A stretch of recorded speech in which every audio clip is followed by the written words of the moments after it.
IPS पायल की उम्र सिर्फ 25 साल थी। नाजुक चेहरा, पतला सा कद, आंखों में एक अजीब सा सुकून, लेकिन भीतर लोहे सा हौसला। वो जिले की नई एएसपी यानी असिस्टेंट सुपरिटेंडेंट ऑफ पुलिस बनकर आई थी। पर आज ना कोई लाल बत्ती वाली गाड़ी थी, ना सुरक्षा में भागते सिपाही। आज वो बिल्कुल आम लड़की की तरह जीन्स कुर्ता पहनकर, कंधे पर छोटा सा बैग लेकर अकेली बस से अपने कॉलेज वाली दोस्त की सगाई में जा रही थी। शहर से करीब 40 किलोमीटर दूर हाईवे पर बस एक छोटे कस्बे में फंक्शन था। पायल ने सोचा, जरा देखूं आम लोग सफर करते हुए क्या झेलते हैं। हमेशा सरकारी गाड़ी में घिरकर चलूं तो हकीकत कैसे समझ आएगी। बस जैसे ही हाईवे के बीचों बीच पहुंची, सामने पुलिस की एक बड़ी सी बैरिकेडिंग दिखाई दी। दोनों तरफ गाड़ियों की लंबी लाइन लगी हुई थी। एक अस्थायी चेक पोस्ट जैसा बना हुआ था। बस ड्राइवर बड़बड़ाया, लो फिर आ गई ये वसूली वाले बाबू। पायल ने खिड़की से बाहर झांक कर देखा। सड़क के बीचों बीच खाकी वर्दी पहने कुछ पुलिसकर्मी खड़े थे। सबसे आगे काली ऐनक लगाए, पेट निकाले हुए इंस्पेक्टर रंजीत ठाकुर खड़ा था। चेहरे पर घमंड, चाल में रौब और आंखों में बेदर्दी साफ झलक रही थी। जिले भर में उसकी चर्चाएं थी। ट्रकों से वसूली, अवैध शराब वालों से पैसा, निर्दोष लोगों पर झूठे केस। लेकिन उसके रिश्तेदार एक बड़े नेता थे, इसलिए उस पर कोई हाथ नहीं डाल पाता था। बस धीरे धीरे चेक पोस्ट के पास पहुंची। इंस्पेक्टर रंजीत ने लाठी से बस के बोनट पर ठकठकाया और चिल्लाया, अरे ओ ड्राइवर, साइड में लगा गाड़ी, चेकिंग होगी। बस रुकते ही दो सिपाही अंदर चढ़ाए। एक एक सीट पर नजर दौड़ाने लगे। एक सिपाही की नजर पायल पर टिक गई। सादी ड्रेस में अकेली स्मार्ट दिखने वाली लड़की, उसे शिकार नजर आ गया। अरे तुम, सिपाही ने ऊंची आवाज में कहा, खड़े हो जाओ, बैग लेकर नीचे उतरो। पूरी बस की नजरें पायल पर टिक गई। पायल ने शांति से पूछा, क्यों, क्या हुआ, कोई दिक्कत है? सिपाही गुर्राया, बहुत सवाल पूछती है, चल नीचे, साहब बात करेंगे। पायल बिना बहस किए धीरे से उठी और बैग लेकर बस से उतर आई। नीचे इंस्पेक्टर रंजीत ने उसे सिर से पैर तक घूरा, फिर ताने भरे लहजे में बोला, अरे वाह मैडम जी, बड़े स्टाइल में घूम रही हो, कहाँ से आ रही हो, कहाँ जा रही हो? पायल ने शांत स्वर में कहा, शहर से, दोस्त की सगाई में जा रही हूँ। रंजीत हंसा,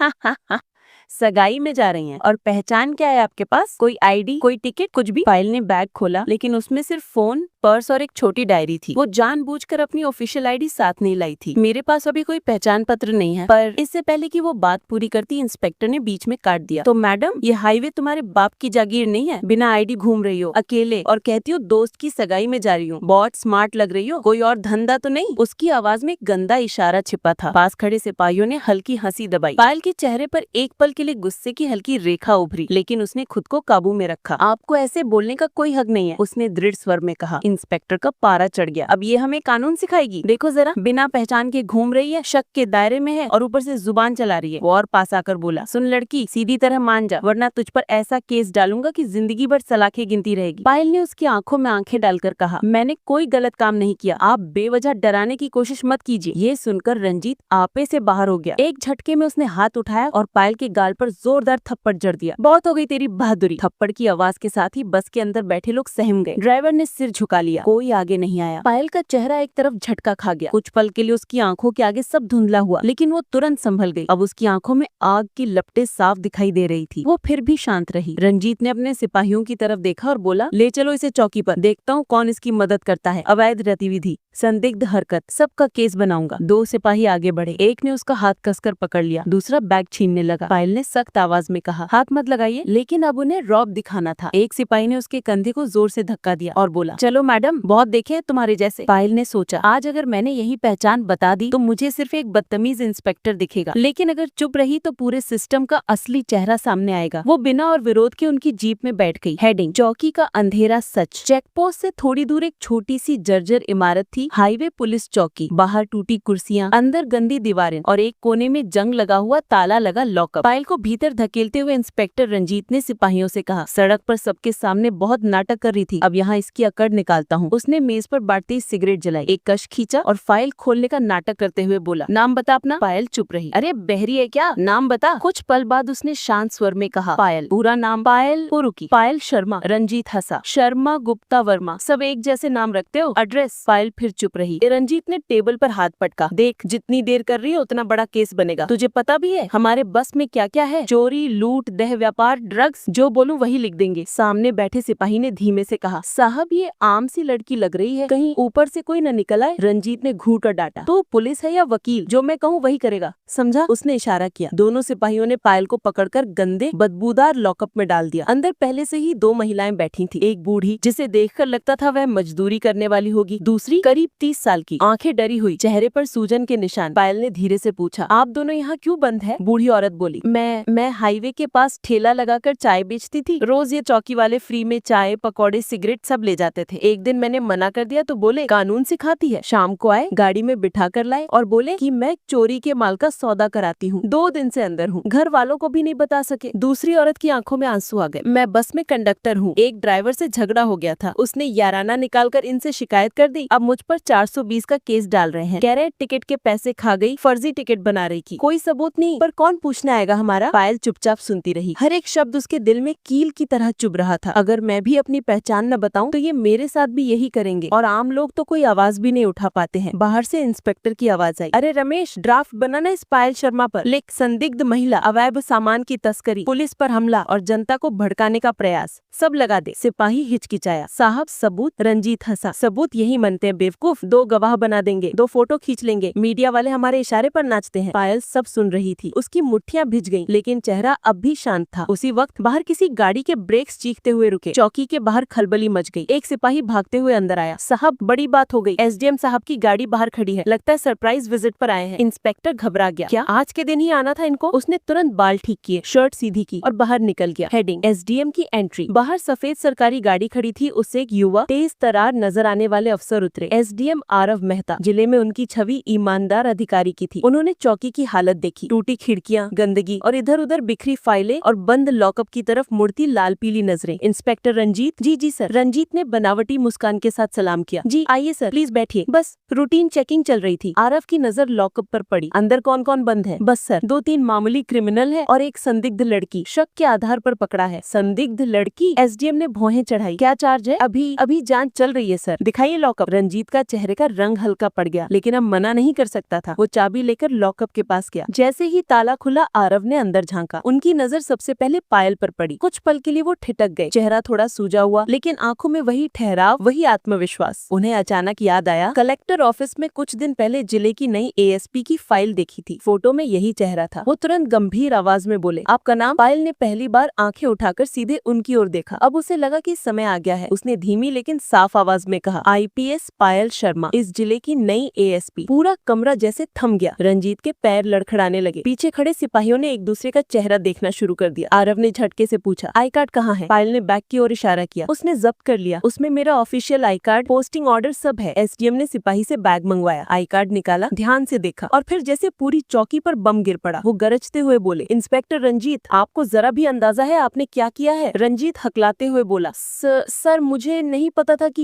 ये मैडम आईपीएस है, ये तो आम लड़की की तरह। पायल अब लॉकअप से बाहर आ चुकी थी। उसने सीधे बिना आवाज ऊंची किए कहा, तुम्हें ये भी नहीं पता था कि कानून क्या कहता है? तुम्हें ये भी नहीं पता था कि किसी भी संदिग्ध व्यक्ति को बिना सबूत के, बिना महिला कांस्टेबल के इस तरह पकड़कर मारपीट करके, गंदी बातें करके अंदर नहीं किया जा सकता? उसका हर शब्द, हर वाक्य चाबुक की तरह रंजीत पर पड़ रहा था। और ये दोनों महिलाएं? पायल ने लॉकअप की ओर इशारा किया, इनके खिलाफ क्या सबूत है? रंजीत कुछ बोलने ही वाला था कि बूढ़ी औरत चिल्ला उठी, मैडम हमें तो बिना कसूर के बंद किया है, रोज हमसे पैसा लेते हैं, मुफ्त में सामान लेते हैं, एक दिन ना दिया तो ये हाल कर दिया। दूसरी औरत भी बोल पड़ी, मेरे खिलाफ कुछ नहीं मिला, पर बोला मान जाएगी वरना जिंदगी भर मामले में फंसा कर रखेंगे। एसडीएम आरव की आंखें गुस्से से लाल हो गई। उन्होंने सख्त लहजे में कहा, इंस्पेक्टर साहब अभी इसी वक्त आप सस्पेंड है, यहीं पर। रंजीत के हाथ से चाबी गिर गई, उसकी आवाज कांपने लगी। सर एक गलती हो गई। मैं? पायल ने उसे रोका, ये गलती नहीं, आदत है तुम्हारी, और सिर्फ तुम्हारी नहीं, इस पूरे सिस्टम की। ये तो बस एक दिन का चेहरा मैंने देखा है, पता नहीं कब से यहाँ आम जनता की जिंदगी नर्क बना रखी है तुम लोगों ने। एसडीएम ने तुरंत फोन निकाला, एसपी साहब को कॉल लगाओ, अभी के अभी एंटी करप्शन ब्यूरो और लाइन से फ्लाइंग स्क्वाड यहाँ पहुंचे। कुछ ही देर में खबर आग की तरह फैल गई। एसीबी की जांच और खुलते राज। करीब 1 घंटे के भीतर 2 और सरकारी गाड़ियां चौकी के बाहर आकर रुकी। एक में एंटी करप्शन ब्यूरो की टीम टीम थी, दूसरी में जिला पुलिस के वरिष्ठ अधिकारी। एसपी साहब खुद अंदर आए, लेकिन जैसे ही उन्होंने देखा कि पायल वहां खड़ी है, सलाम ठोकते हुए बोले, मैडम आपको इस हालत में देखकर। पायल ने ठंडी आवाज में कहा, सलीम साहब बाद में औपचारिक बातें कर लीजिएगा, अभी काम कीजिए। इस चौकी की एक एक फाइल, एक एक रजिस्टर, एक एक केस की जांच होगी। यहाँ बंद हर व्यक्ति से बात होगी और सबसे पहले इस इंस्पेक्टर पर आपराधिक मुकदमा दर्ज होगा, मारपीट, गलत तरीके से हिरासत, भ्रष्टाचार और महिला के साथ दुर्व्यवहार के लिए। एसीबी की टीम ने फाइलें खोलनी शुरू कर दी। जांच में जो निकल कर आया वो हैरान कर देने वाला था। पिछले 6 महीनों में हाईवे पर गुजरने वाले ट्रकों पर करोड़ों रुपए की अवैध वसूली, कई निर्दोष ड्राइवरों पर झूठे शराब तस्करी के केस, औरतों पर चोरी ठगी के फर्जी मुकदमे, सिर्फ इसलिए कि उन्होंने मुफ्त में खाने पीने से मना कर दिया था। एक हवलदार डरते डरते पायल के पास आया, मैडम अगर आप इजाजत दें तो मैं सच बताना चाहता हूँ। बोलो। ये सब सिर्फ रंजीत साहब का काम नहीं है। महीने के अंत में ऊपर तक पैसा जाता है, थाना प्रभारी, फिर सर्किल ऑफिसर, फिर। वो रुक गया। पायल ने तीखी नजरों से पूछा, फिर? उसने धीरे से कहा, एसएसपी साहब तक मैडम। हर महीने फिक्स रेट है, जो चौकी जितना कमाती है उसका हिस्सा ऊपर जाता है। चौकी में फिर सन्नाटा छा गया। एसपी सलीम ने गला खंखारा, मैडम ये बातें साबित करना आसान नहीं होगा। पायल ने बीच में ही कहा, सबूत तुम्हारे अपने रजिस्टर हैं, बैंक अकाउंट है, फोन रिकॉर्ड्स हैं, व्हाट्सएप चैट्स हैं। अगर इरादा साफ हो तो सबूत मिलते देर नहीं लगती। एसडीएम ने भी समर्थन किया, मैं जिला प्रशासन की तरफ से पूरी मदद के लिए तैयार हूँ। जो गलत है वो गलत है, चाहे किसी भी कुर्सी पर बैठा हो। एसएसपी की गिरफ्तारी। कुछ ही घंटों में खबर टीवी चैनलों और सोशल मीडिया पर फैल चुकी थी।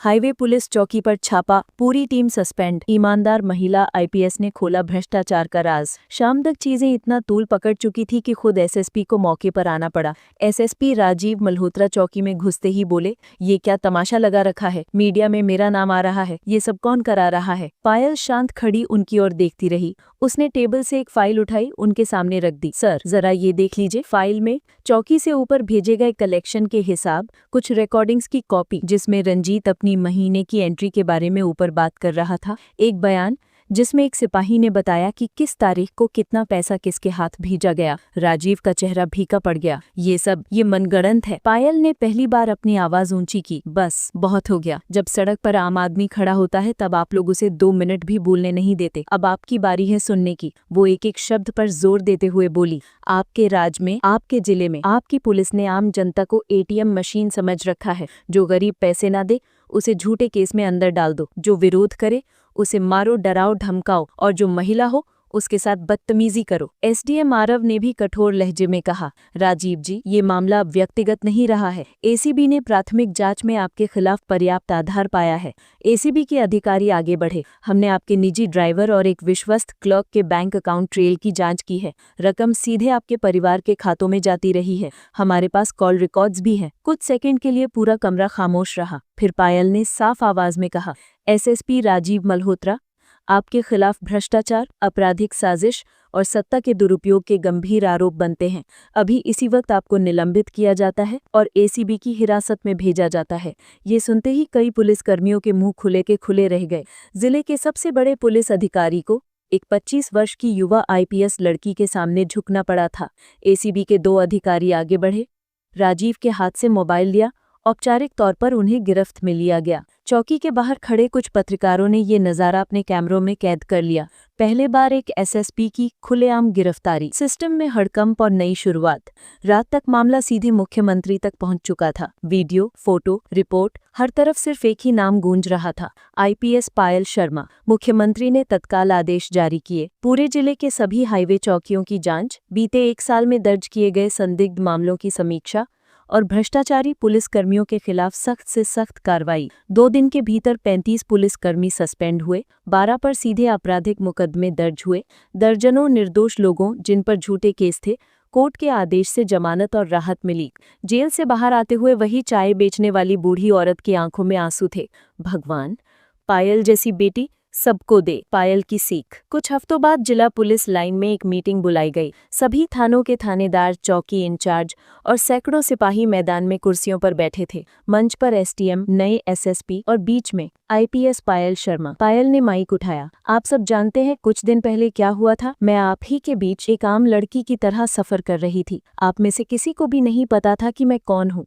बस एक इंस्पेक्टर ने सोचा कि उसके हाथ एक आसान शिकार लग गया है। वो मेरी गलती नहीं थी कि मैं आईपीएस हूँ। नहीं, वो उसकी गलती थी कि उसने सोचा सामने जो भी कमजोर दिखे उसे कुचल दो। मैदान में सन्नाटा था। आप सब खाकी पहनते हैं, ये वर्दी ताकत देती है, पर ये ताकत जनता की सुरक्षा के लिए है, उनकी जेब काटने के लिए नहीं। आज जो लोग सस्पेंड हुए हैं, जेल गए हैं, वो अकेले नहीं गिरे, उन्होंने पूरे सिस्टम की इज्जत गिराई है। कुछ पुलिस वालों की आंखें नीची हो गईं। पायल ने आगे कहा, मैं आप सबको दुश्मन की तरह नहीं देखती, आप मेरे साथी हैं, मेरे साथी सिपाही हैं, पर जो भी भ्रष्ट है, अत्याचारी है, वो चाहे मेरे नीचे हो या मुझसे ऊपर, मैं उसे कभी नहीं बख्शूंगी। और याद रखिए, जिस दिन आम आदमी को ये भरोसा हो जाएगा कि पुलिस उसके साथ खड़ी है, उसके खिलाफ नहीं, उस दिन इस वर्दी की इज्जत 10 गुना बढ़ जाएगी। तालियों की गड़गड़ाहट से पूरा मैदान गूंज उठा। अंत में उस शाम जब पायल अपने छोटे से सरकारी क्वार्टर की बालकनी में बैठकर चाय पी रही थी, तो उसके फोन पर एक मैसेज आया। धन्यवाद मैडम, आपने साबित कर दिया कि ईमानदार अफसर अभी भी इस देश की उम्मीद है, एक आम नागरिक। पायल हल्का सा मुस्कुराई। आसमान में तारे चमकने लगे थे। उसने धीरे से खुद से कहा, लड़ाई लंबी है, लेकिन अगर इरादे साफ हों तो सिस्टम बदला जा सकता है। दोस्तों, ये कहानी यहीं खत्म होती है। अगर आपको कहानी पसंद आई है तो वीडियो को लाइक और चैनल को सब्सक्राइब जरूर कीजिएगा। Thank you.